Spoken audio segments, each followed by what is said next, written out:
முன்னொரு காலத்தில் ஒரு அழகான கிராமத்தில் ஒரு சிறுமி வாழ்ந்து வந்தாள். அவளுடைய பாட்டி அவளுக்கு ஒரு அழகான சிவப்பு நிற போர்வை கலந்த தொப்பியை பரிசாக அளித்தார். அது அவளுக்கு மிகவும் பிடித்து போனதால் அவள் எப்போதும் அதையே அணிந்து இருப்பாள்.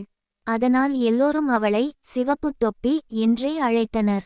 ஒரு நாள் அவளுடைய பாட்டிக்கு உடல்நிலை சரியில்லாமல் போனது. அதனால் அவளுடைய அம்மா சில பலகாரங்களையும் மருந்துகளையும் ஒரு கூடையில் கொடுத்து, பாட்டி வீட்டுக்குச் சென்று கொடுத்துவிட்டு வா. போகும் வழியில் எங்கும் நிற்காதே, யாரோடும் பேசாதே என்று கூறி அனுப்பி வைத்தார். பாட்டி வீடு அடர்ந்த காட்டின் மறுபுறம் இருந்தது.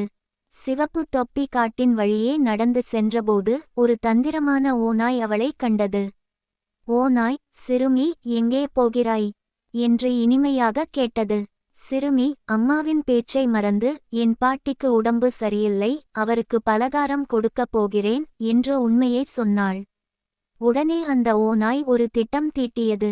அது குறுக்கு வழியில் ஓடிச் சென்று சிவப்பு தொப்பிக்கு முன்பாகவே பாட்டி வீட்டை அடைந்தது.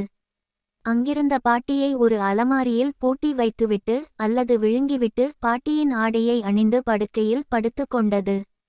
சிவப்பு தொப்பி வீட்டிற்கு வந்து சேர்ந்தாள்.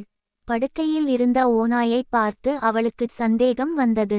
சிறுமி, பாட்டி, உங்கள் காதுகள் ஏன் இவ்வளவு பெரியதாக இருக்கின்றன? ஓநாய், உன் பேச்சை நன்றாக கேட்பதற்குத்தான் மகளே. சிறுமி, பாட்டி, உங்கள் கண்கள் ஏன் இவ்வளவு பெரியதாக இருக்கின்றன? ஓநாய், உன்னை நன்றாக பார்ப்பதற்குத்தான் மகளே. சிறுமி, பாட்டி, உங்கள் பற்கள் ஏன் இவ்வளவு பயங்கரமாக இருக்கின்றன? ஓநாய், உன்னை அப்படியே பிடித்து உண்பதற்குத்தான் என்று கத்திக்கொண்டு அவள் மேல் பாய்ந்தது. சிவப்பு தொப்பி பயந்து போய் கத்தினாள். அப்போது அந்த வழியாக வந்த ஒரு வேடன் உட்கட்ட சத்தத்தை கேட்டு ஓடி வந்தான். அவன் அந்த தந்திரமான ஓநாயை தடியால் அடித்து விரட்டினான். பிறகு பாட்டியை பத்திரமாக மீட்டான். நீதி: முன்பின் தெரியாத அந்நியர்களிடம் ஸ்ட்ரேஞ்சர்ஸ் எச்சரிக்கையாக இருக்க வேண்டும். பெரியவர்கள் சொல்லும் பேச்சை எப்போதும் கேட்க வேண்டும்.